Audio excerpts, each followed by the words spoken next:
Nós vivemos em uma era de busca frenética, uma busca incessante pela vantagem, pela ferramenta secreta, pelo método revolucionário que irá finalmente destravar o próximo nível do nosso sucesso.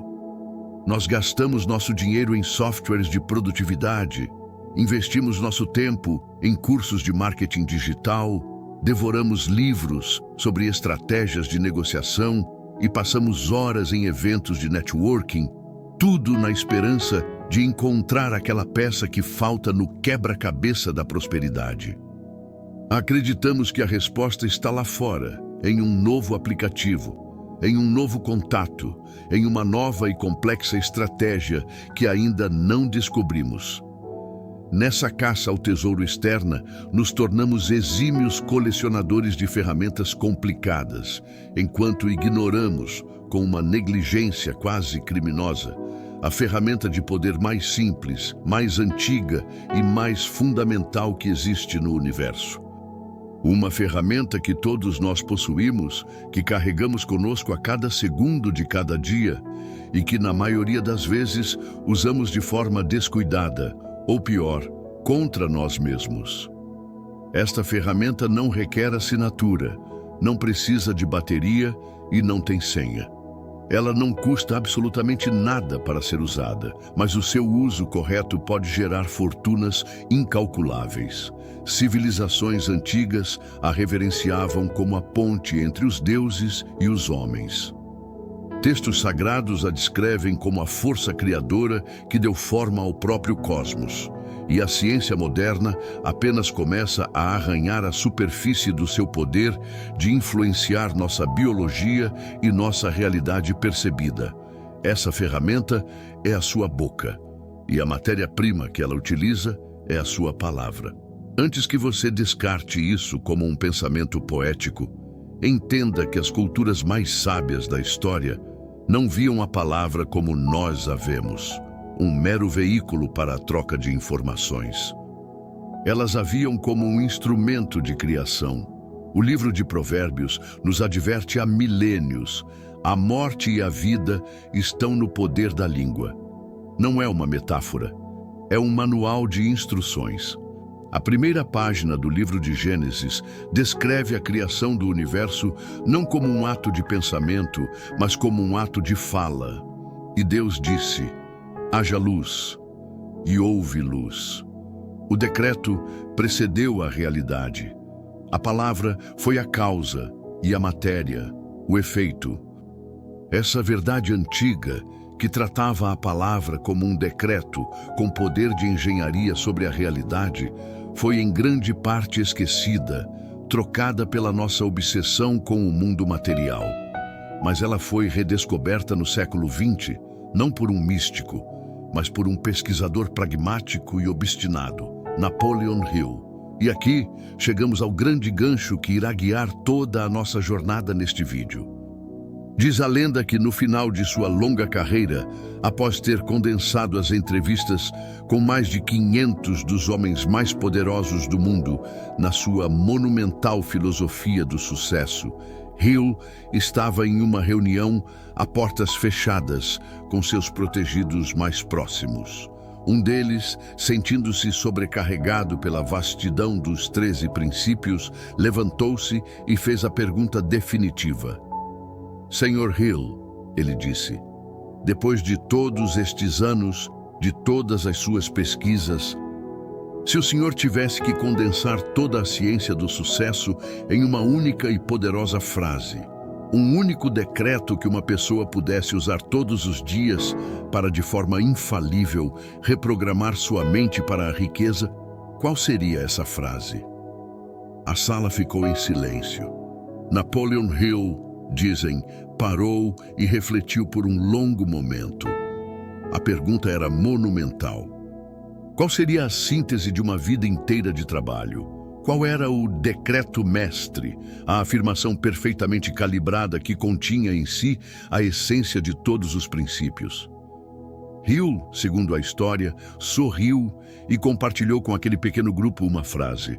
Um decreto tão preciso e tão potente que ele o considerava a destilação final de toda a sua filosofia. Uma afirmação que, se usada com fé e persistência, agiria como um código para destravar o cofre da mente subconsciente e alinhá-la com as forças da abundância. Neste vídeo, nós não vamos apenas explorar a ciência antiga e moderna por trás do poder da palavra.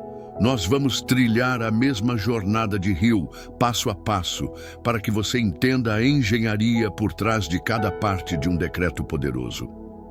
E no final, no último capítulo, eu vou lhe revelar na íntegra a afirmação final, o decreto mestre, que ele supostamente compartilhou naquele dia.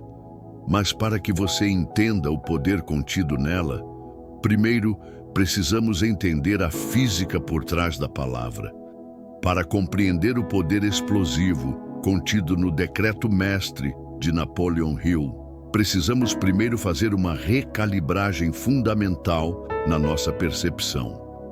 Precisamos parar de pensar em palavras como meros rótulos que usamos para descrever o mundo e começar a entendê-las como aquilo que elas verdadeiramente são: energia, vibração, força em movimento.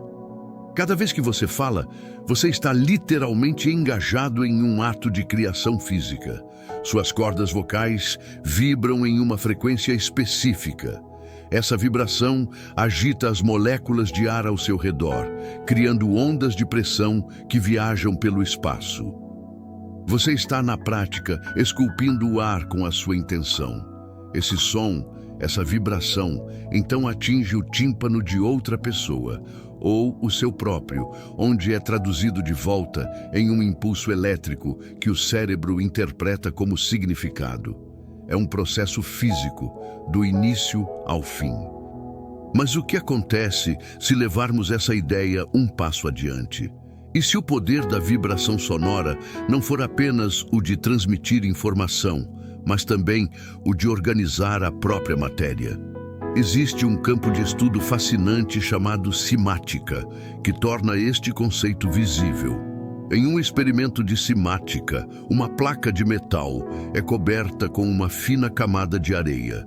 Em seguida, diferentes frequências sonoras são tocadas através da placa. E o que acontece é de uma beleza assombrosa. A areia, que antes era uma camada caótica e desordenada, começa a se mover, a dançar, a se organizar em resposta à vibração.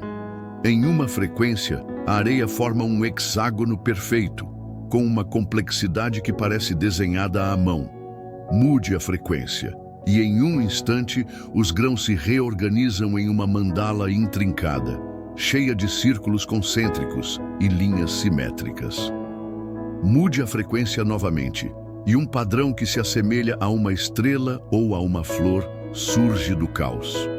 A lição da simática é profunda e irrefutável. O som impõe ordem sobre a desordem. A vibração transforma o caos em padrão. Agora, considere a implicação disso. Se uma simples nota musical, uma vibração pura, tem o poder de organizar a matéria inerte da areia em padrões de uma beleza e complexidade de tirar o fôlego, qual é o poder que a vibração muito mais complexa e carregada de intenção da sua própria voz tem sobre a matéria muito mais sutil e receptiva da sua própria biologia e da sua mente? Esta não é uma ideia nova. É, na verdade, a ideia mais antiga de todas. É o princípio fundamental de inúmeras tradições espirituais. O primeiro capítulo do livro de Gênesis é, em sua essência, um tratado sobre a simática divina. A terra era sem forma e vazia, um caos primordial. E qual foi a ferramenta usada para trazer ordem a esse caos? A palavra. A frase "e Deus disse" é o motor de toda a criação. Haja luz. E a vibração desse decreto organizou a energia em fótons. Haja um firmamento. E a vibração desse decreto organizou a matéria. A história da criação é a história do som organizando a realidade. A grande premissa teológica de que somos feitos à imagem e semelhança de Deus sugere que herdamos, em uma escala humana e finita, essa mesma capacidade criativa através da palavra. Nossas palavras não são meramente descritivas, elas são generativas. Elas não apenas rotulam nossa realidade, elas ajudam a criá-la. E hoje, a ciência começa a entender o mecanismo físico por trás disso.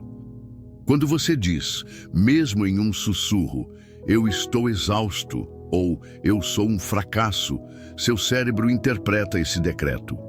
Ele libera no seu corpo os neuropeptídeos e hormônios correspondentes ao estresse e à derrota, como o cortisol. Seu ritmo cardíaco muda, sua postura se altera, sua energia diminui, seu corpo obedece à sua palavra. Por outro lado, quando você declara com convicção, "eu tenho energia" ou "eu sou capaz", seu cérebro libera os químicos da confiança e do bem-estar, como a dopamina e as endorfinas, alterando sua fisiologia para um estado de poder. Além disso, as palavras que você repete constantemente programam o sistema de filtragem do seu cérebro, conhecido como sistema de ativação reticular. Se você decreta consistentemente que não há oportunidades, seu cérebro obedientemente filtrará e ignorará qualquer oportunidade que cruze o seu caminho. Se você decreta que há oportunidades em toda parte, seu cérebro começará a escanear ativamente o seu ambiente em busca de evidências para provar que o seu decreto está correto. Você não vê o mundo como ele é, você vê o mundo como você o descreve. Então, sim, as palavras são uma força. Uma vibração com o poder de organizar a matéria, de comandar nossa biologia e de programar nossa percepção. Estamos, a cada momento, quer saibamos ou não, emitindo decretos que estão esculpindo a nossa realidade interna e externa. Isso nos leva à próxima pergunta lógica e crucial. Se estamos constantemente emitindo esses decretos, quem ou o que dentro de nós está escutando? Quem é o executor silencioso, o servo fiel que ouve cada palavra nossa e trabalha incansavelmente dia e noite para transformar nossos decretos em nossa realidade vivida? Se as nossas palavras são decretos vibracionais com o poder de organizar a realidade, a próxima pergunta é a mais importante de todas. Quem está ouvindo? Quem ou o que dentro de nós recebe essas ordens e trabalha para manifestá-las em nossa vida? Os grandes mestres da sabedoria e, mais tarde, Napoleon Hill, através de sua pesquisa científica, deram a este poderoso agente um nome: a mente subconsciente. Pense na sua mente como um grande navio navegando no oceano da vida. A sua mente consciente, a parte de você que pensa, analisa e toma decisões, é o capitão na ponte de comando. O capitão estuda os mapas, escolhe o destino e dá as ordens. Mas o capitão, por si só, não tem poder para mover o navio. O poder real reside na casa de máquinas, um lugar vasto e escuro nas profundezas do navio, onde uma tripulação imensa e poderosa trabalha sem cessar. Esta é a sua mente subconsciente. A tripulação na casa de máquinas tem duas características fundamentais. Primeiro, ela é infinitamente mais poderosa que o capitão. Ela controla os motores gigantescos, o leme, todos os sistemas que dão ao navio sua força e movimento. Segundo, ela é completamente obediente e não tem capacidade de julgamento. A tripulação não questiona as ordens do capitão. Se o capitão define um curso claro para um porto de abundância, a tripulação trabalhará incansavelmente para levar o navio até lá. Se o capitão, por confusão, medo ou hábito, der ordens contraditórias ou definir um curso em direção a um recife perigoso, a tripulação obedecerá com a mesma fidelidade e levará o navio exatamente para o desastre. O subconsciente não discute. Ele não analisa se o seu decreto é bom ou ruim para você. Sua única função é aceitar a ordem dada pela mente consciente e usar todo o seu poder imenso para transformá-la em realidade. E aqui, chegamos a uma verdade sóbria e assustadora. Todos nós, sem exceção, já somos mestres em programar nossa mente subconsciente. Já somos especialistas em emitir decretos. A tragédia é que a maioria de nós, sem perceber, tem usado essa ferramenta divina para construir meticulosamente uma realidade de escassez e limitação. Nós praticamos todos os dias o que se pode chamar de a linguagem da pobreza. É uma ladainha de decretos negativos que emitimos de forma tão automática que nem sequer os reconhecemos como os atos criativos que são. Quando você olha para a vitrine de uma loja e diz, "Isso é muito caro para mim", ou "Eu nunca poderei pagar por isso", isso não é uma observação passiva da realidade, é um decreto. É uma ordem direta para o seu subconsciente, que a recebe e trabalha para garantir que sua vibração financeira permaneça em um nível onde aquele objeto seja, de fato, para sempre inalcançável. A pergunta de uma mente próspera não é "eu posso pagar?", mas sim "como eu posso pagar?". A primeira é uma porta fechada, a segunda é uma porta aberta para a criatividade. Quando você diz "dinheiro é tão difícil de ganhar" ou "é preciso lutar muito para ter algum sucesso", você está emitindo um comando. E o seu fiel executor subconsciente irá obedecer, criando obstáculos, dificuldades e atritos em sua vida profissional para que a sua realidade corresponda perfeitamente à dificuldade que você decretou. Quando você diz "eu nunca tenho sorte com dinheiro" ou "tudo o que eu tento dá errado", você está engajado em um ato de auto-hipnose. Você está instruindo a sua mente a ignorar oportunidades, a cometer pequenos erros de julgamento e a se sentir atraída por situações de perda, tudo para validar o roteiro que você mesmo escreveu. E talvez o decreto mais sabotador de todos: pessoas ricas são gananciosas e desonestas. Se você acredita nisso, mesmo que em um nível sutil, por que o seu subconsciente, cujo trabalho também é te proteger, permitiria que você se tornasse rico? Ele irá te proteger de se tornar uma pessoa má, garantindo que a riqueza sempre escape de suas mãos. Cada uma dessas frases é uma semente lançada ao solo fértil da sua mente. Repetidas ao longo de anos, elas criam raízes profundas, tornando-se crenças. E essas crenças formam o software que roda em segundo plano em sua vida, ditando suas emoções, suas decisões e, finalmente, sua colheita. O primeiro passo para a liberdade, portanto, é a consciência. É tornar-se o vigilante dos seus próprios pensamentos e, principalmente, das suas próprias palavras. É começar a ouvir os decretos que você tem emitido por hábito. Sua mente consciente, o capitão, embora menos poderosa na execução, tem um superpoder que a casa de máquinas não tem: o poder da escolha. Você é o único que pode decidir dar novas ordens. Você é o único que pode decidir reescrever os decretos. Simplesmente parar de falar a linguagem da pobreza é um começo, mas não é o suficiente para mudar o curso de um transatlântico que tem navegado na mesma direção por anos. Para criar uma nova realidade, você precisa, de forma deliberada e persistente, começar a emitir novos decretos. Decretos de riqueza, de capacidade, de abundância. Mas como se faz isso? Como se cria um decreto tão poderoso que o executor silencioso o aceita como sua nova ordem suprema? Existe uma engenharia para isso. E é exatamente essa engenharia que Napoleon Hill nos ensinou. Se a sua mente subconsciente é a casa de máquinas do seu navio e sua mente consciente é o capitão, então as palavras que você usa são as ordens que você transmite pelo telégrafo. Por anos, talvez por toda a sua vida, o capitão esteve enviando ordens confusas, contraditórias, e, na maioria das vezes, negativas. Ordens de vá devagar, cuidado com os recifes do fracasso, mantenha-se perto da costa segura da mediocridade.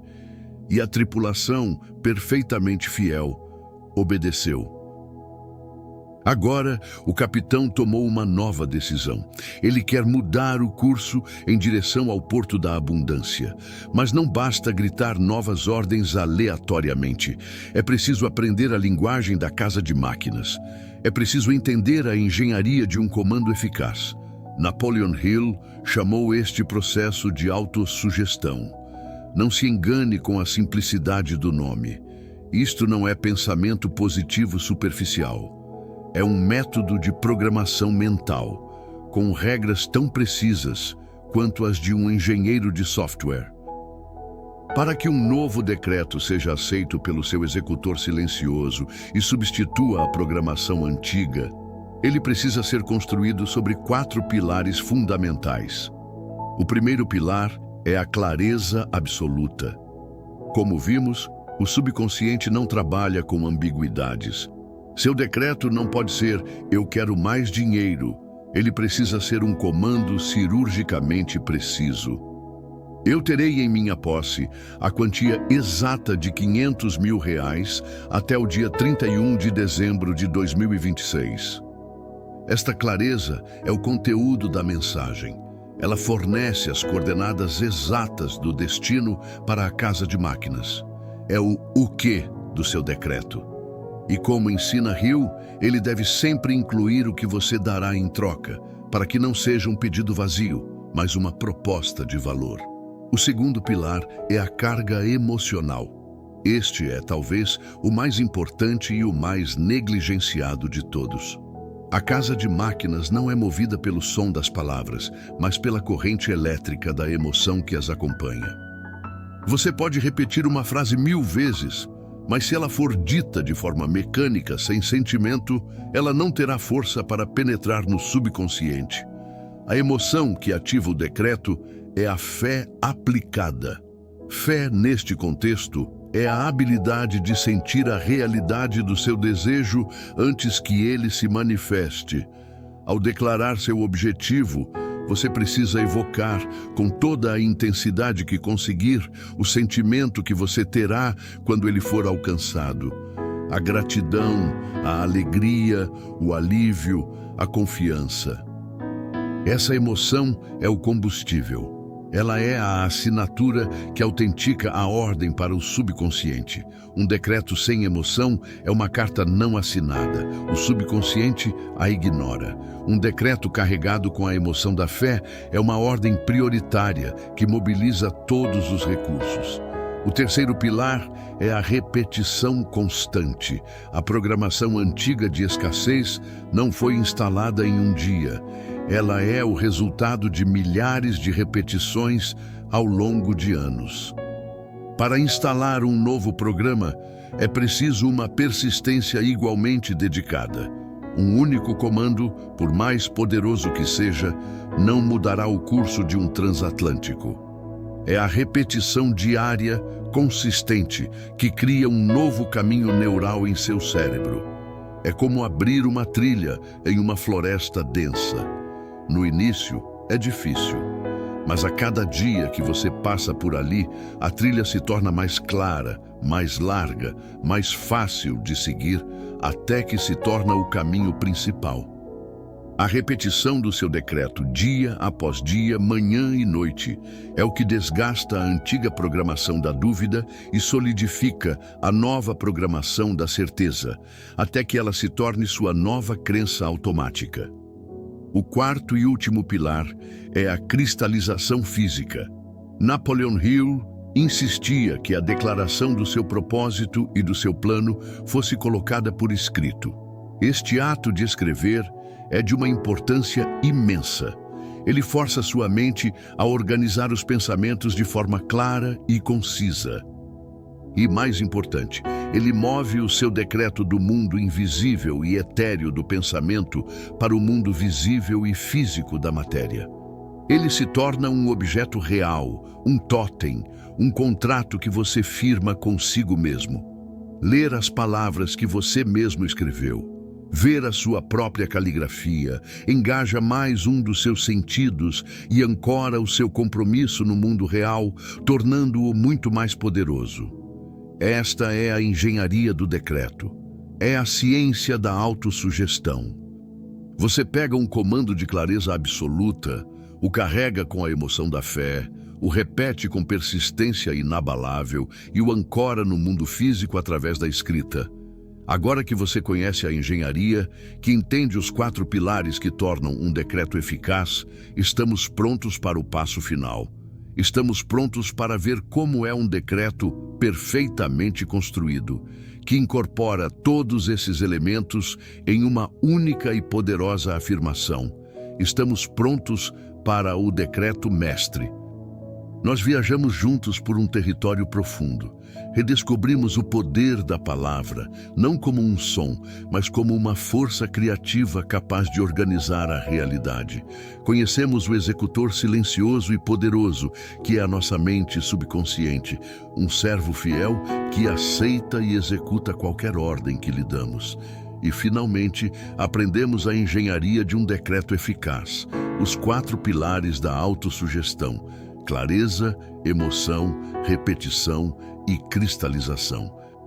Agora, voltamos àquela sala silenciosa, aquela reunião a portas fechadas, onde Napoleon Hill, após um momento de profunda reflexão sobre a obra de toda a sua vida, se preparava para responder à pergunta definitiva: qual é a única frase, o único decreto que encapsula toda a ciência do sucesso?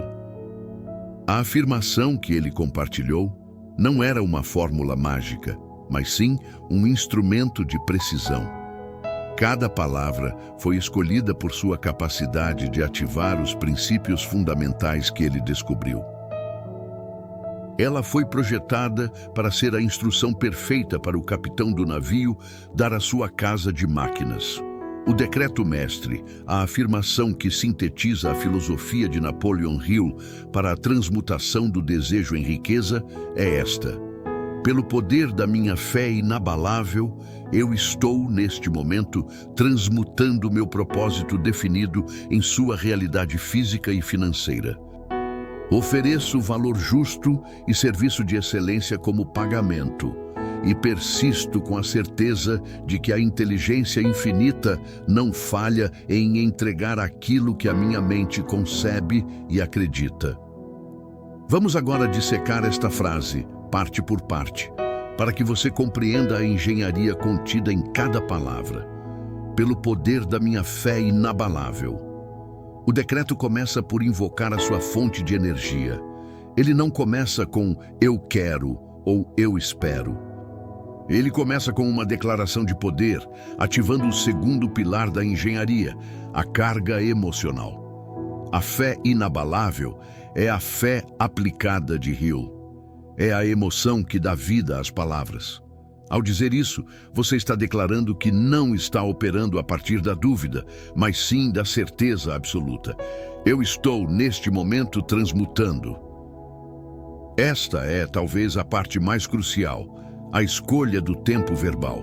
O subconsciente não entende o futuro, ele só opera no agora.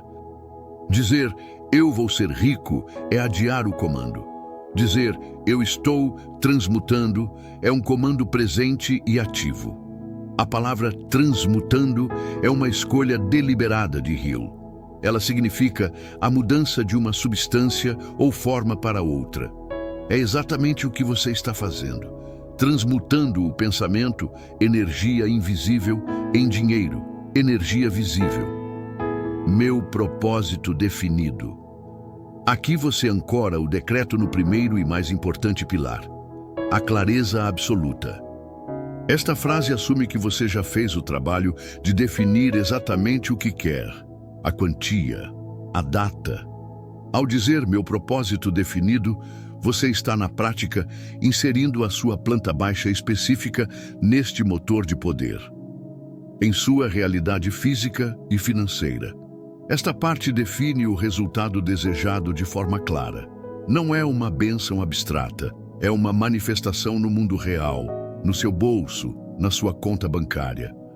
Ofereça o valor justo e serviço de excelência como pagamento. Este é o antídoto para o pensamento mágico. É o reconhecimento da lei da troca. Com esta frase, você alinha seu desejo com o princípio da contribuição. Você não está pedindo algo por nada. Você está declarando que é um criador de valor e que a riqueza que você busca será o reflexo direto do valor que você oferece. Isso transforma a busca por riqueza em uma jornada nobre. E persisto com a certeza. Aqui, você invoca o terceiro pilar, a repetição constante ou persistência. Você está pré-declarando sua intenção de não desistir. Você está informando ao seu subconsciente que este não é um desejo passageiro, mas um comando que será repetido até ser cumprido, não importa quais obstáculos surjam, de que a inteligência infinita não falha em entregar. Esta frase conecta seu esforço pessoal a um poder universal. Seja qual for o nome que você dê, Deus, o universo, a fonte, você está afirmando que não está trabalhando sozinho. Você está se alinhando a uma lei infalível, a mesma fonte de poder que Salomão acessou. Isso remove o fardo de ter que fazer tudo sozinho e o coloca em um estado de parceria com o cosmos.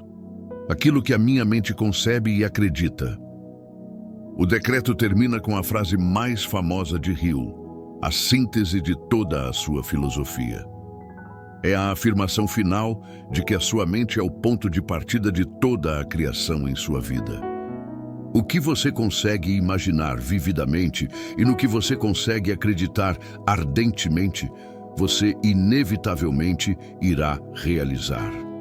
Este é o decreto mestre. Não são apenas palavras. É um sistema completo de criação de realidade contido em uma única afirmação. O verdadeiro poder, no entanto, não está em apenas conhecer esta frase. O poder está em adotá-la, em escrevê-la, em carregá-la com a sua emoção e em repeti-la com uma fé inabalável, até que ela deixe de ser uma frase que você diz e se torne a verdade a partir da qual você vive. A ferramenta foi revelada, a engenharia foi explicada, o decreto foi entregue, a boca é sua, a riqueza que você irá criar também.